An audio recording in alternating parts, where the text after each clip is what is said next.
When Dylan Mulvaney appeared on The View, she made a powerful statement about realizing her gender identity at just 4 years old. But what does this really mean? Can a young child truly understand their gender?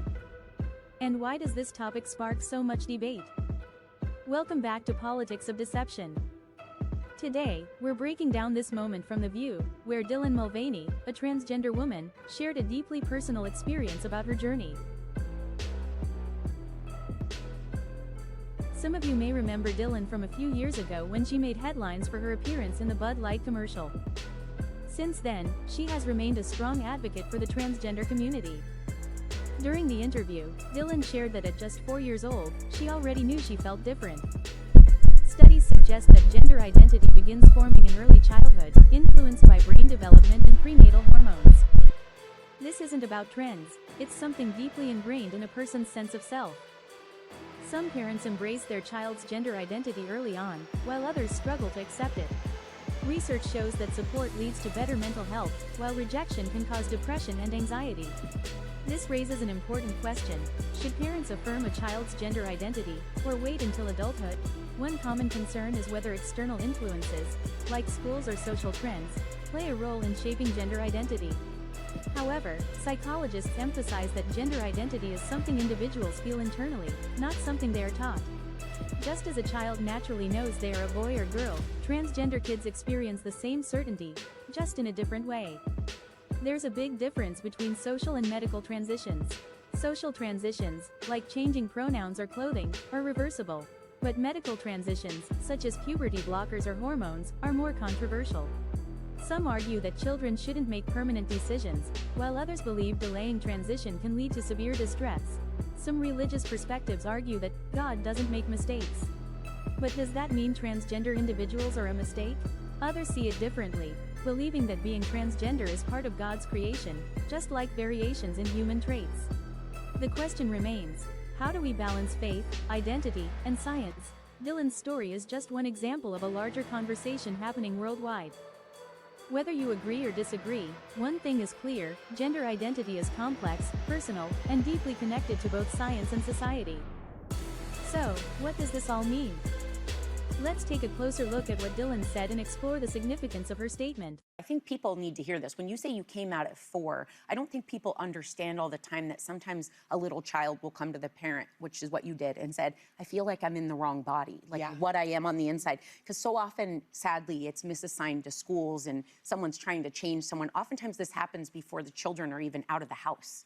I think I knew how I felt. I knew even my sister tells me a story of like, I went into the girls' bathroom in kindergarten and a teacher had to pull me out because that's where I thought I was supposed to be. Dylan, so as you mentioned, you told your parents when you were 4 years old. How did they react then, and do they support you now? Yes, well, I come from a very conservative Catholic family. Oh, gosh. But I feel lucky because I now am in such a great place with them. There's love there, despite our different views.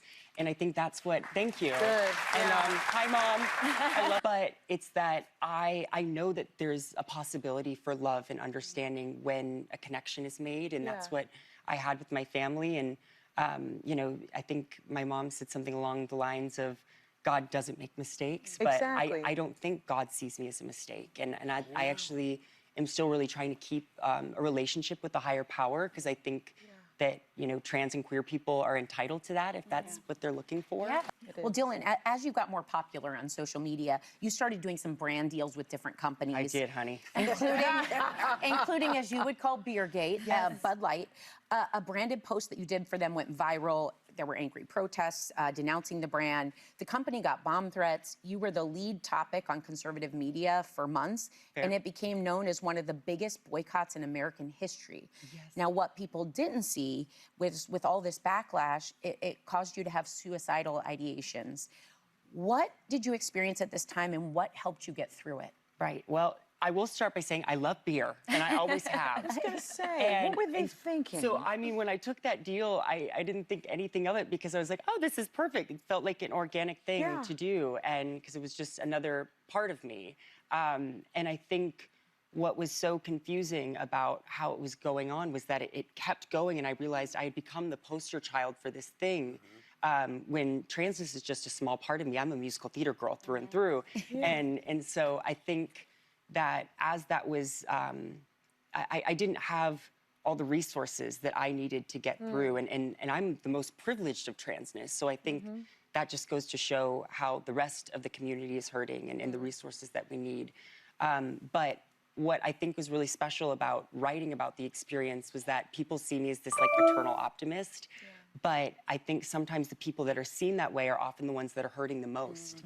And what brings me the most joy is my gender euphoria. And to have that used against me was such a mind game. But I went and did ayahuasca, which I write about, which just gets a little woo-woo in there. But I think it was really the people around me and the trans women in my life that supported me during that time and took my hand and said, this is our reality, welcome.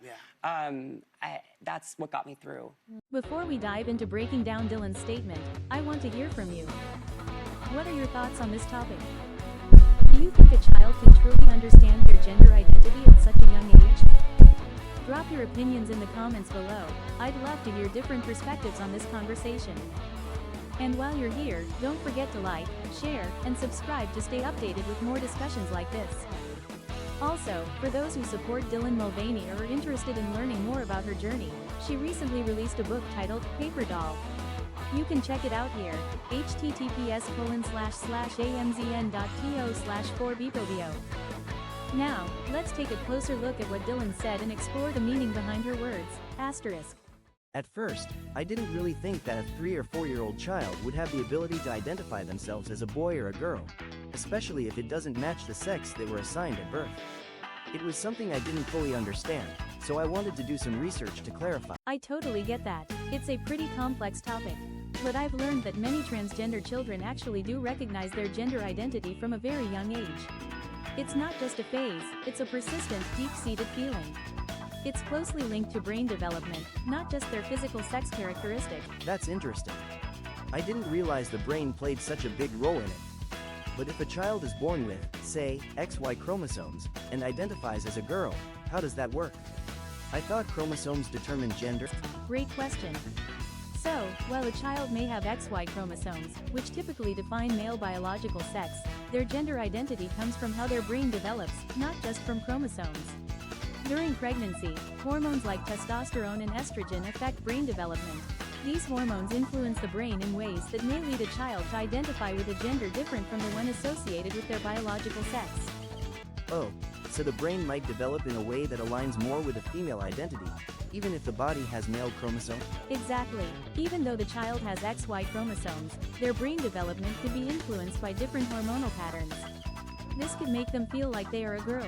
It's not a conscious choice or external pressure, it's about how the brain processes gender. Essentially, their brain shapes their sense of self and gender identity from a very young age. That makes a lot more sense now. So, even though their chromosomes don't change, their brain development can lead them to feel like they're the opposite gender? Yes, exactly. Gender identity isn't about chromosomes, it's about how the brain is wired to process gender. This feeling can be deeply ingrained, even in early childhood, and it's a core part of who they are. Wow, that's eye-opening. So, the gender they feel is just as real as any physical characteristic? Exactly. That's why it's so important to listen to and support transgender children. Their gender identity is real, and affirming it helps them feel confident, secure, and validated as they grow.